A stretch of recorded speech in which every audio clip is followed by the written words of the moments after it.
It's Dr. Lisa and Amy O from the Parenting the Mental Health Generation podcast. Do you ever wonder if you're the only one struggling with bumps and pitfalls on a daily basis? Listen to Real Talk, essays from real life, straight from the Catch Journal at catchescommunity.org. We're recording those heartfelt and honest stories from parents and others for those who'd rather listen than read. When you hear people share their most vulnerable moments, you'll know you are not alone. So put in your earbuds and listen to Real Talk, essays from real life.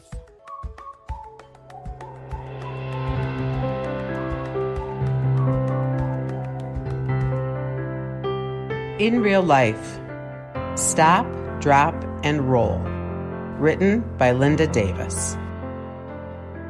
I excel in worrying, ruminating, fretting, agonizing. I do my best work in the middle of the night when the most ridiculous possibility feels inevitable. Being an open-minded type, I don't limit myself to factual worry. I can do good worrying whether there's actually something to be worried about or not. A few years ago, life circumstances started giving me more material than I thought I could handle. My daughter was struggling, and my own fear and anxiety was interfering with her recovery. I sought out some professional help for myself, hoping to learn and accept that her journey was not mine, that I could not fix things, no matter how hard I tried, and that my worrying was not productive. Intellectually, I was able to understand how I had become almost immobilized by my worries. But changing my behavior was a bigger task, especially in the heated moments of her chaos. I needed an automatic response to my worries. I had to know exactly what to do in the middle of a situation when I didn't have time to think, and in the middle of the night when I had too much. I needed an immediate go-to plan, like the one we teach our children to use if their clothes catch on fire. Over time, I devised a strategy, my own stop, drop, and roll that I can regularly put into action without having to think it through. It is relatively simple, and the more I use it, the more effective it becomes. The first step is to stop believing there's only one acceptable outcome to a situation. I can be overly invested in having things turn out the way I planned, and stubborn in my convictions that any deviation from what is supposed to happen will be a disaster. I need to remind myself that the world is a very big place with endless stories and possibilities, and that I'm not responsible for creating and directing all the action.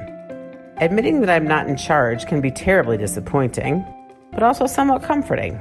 Of course, I can think of many times when things have worked out just fine, sometimes even better than fine, when at first they seemed to not be working out at all. But remembering this takes time and energy that I don't have when my mind is racing. So I've learned to tell myself to just stop. The second step is to drop.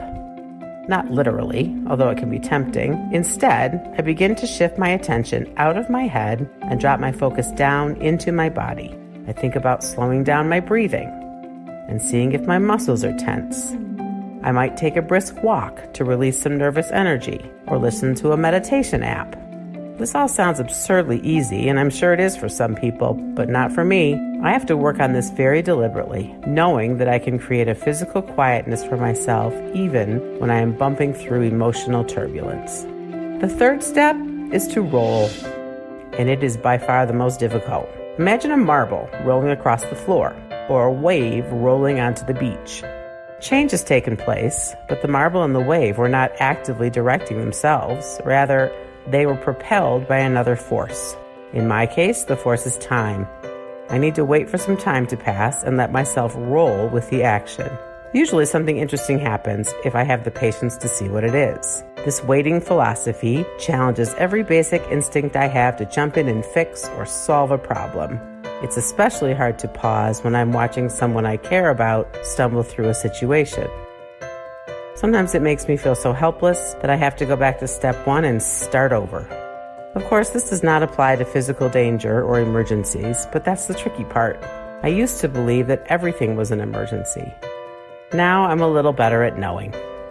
I wish I could say that I've learned to approach every crisis, big and small, with quiet grace and confidence, and that I have perfected the stop, drop, and roll.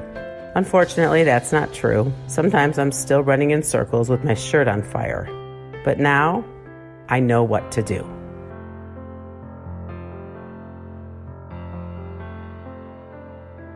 We thank our brave contributors for sharing their stories.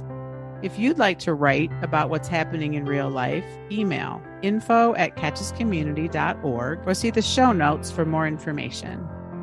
Remember, mental health matters because if you don't have your mental health, you don't have anything.